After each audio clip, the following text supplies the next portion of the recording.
Wala raw special treatment sa 7 akusado sa flood control scandal na nilipat na sa kanilang detention facilities.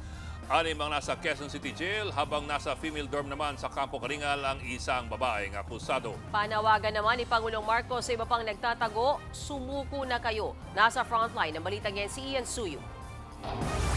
Matapos ang sunod-sunod na pag-aresto mula nitong weekend, iniharap na kanina sa 5th and 6th Divisions ng Sandigan Bayan ang 8 DPWH Mimaropa officials na pinaaresto para sa mga kasong graft at malversation of public funds.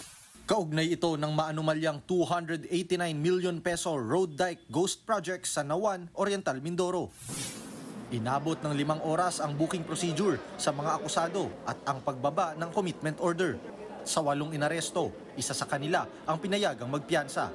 Siya si Juliet Calvo, ang chief ng maintenance division ng DPWH Mimaropa. Nagkakahalaga ng 90,000 pesos ang kanyang piyansa. Wala namang piyansang inirekomenda para sa iba pang naaresto na sina DPWH Regional Director Gerald Pacanan, DPWH Assistant Regional Directors Jean Ryan Altea at Ruben Santos, DPWH Construction Division Chief and Bids and Awards Committee Chairperson Dominic Serrano, DPWH OIC Chief for Quality Assurance and Hydrology Division Dennis Abagon, DPWH Project Engineer 3 Felizardo Casuno, at DPWH Accountant 4 Lerma Caico. Sa Quezon City Jail Male Dormitory, dinala ang 6 na lalaking suspect matapos maibaba ang commitment order mula sa Sandigan Bayan. Habang sa female dorm ng Camp Karingal naman ang detention facility ni Caico. Pagtitiyak ng DILG at ng BJMP, walang mangyayaring special treatment para sa mga naarestong opisyales ng DPWH. Sa katunayan nga, sinama sila sa GenPop o yung tinatawag na General Population na kasalukuyang nakadetain sa Building A nitong jail facility.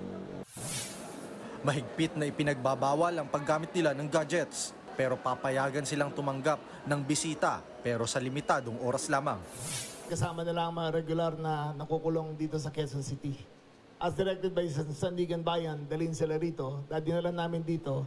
Hindi ho namin hiniwalay ang tasking ng isang regular na nakakulong.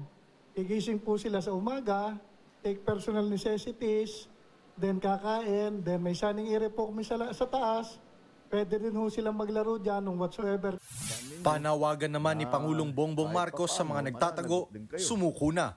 Tandaan ninyo na kahit papaano mananagot din kayo kung kayo ay nagtatago ng isang fugitive from justice. Sa lahat ng natitirang akusado, ang aking payo sa inyo ay sumuko na kayo. Huwag nyo nang antayin na habul-habulin pa kayo.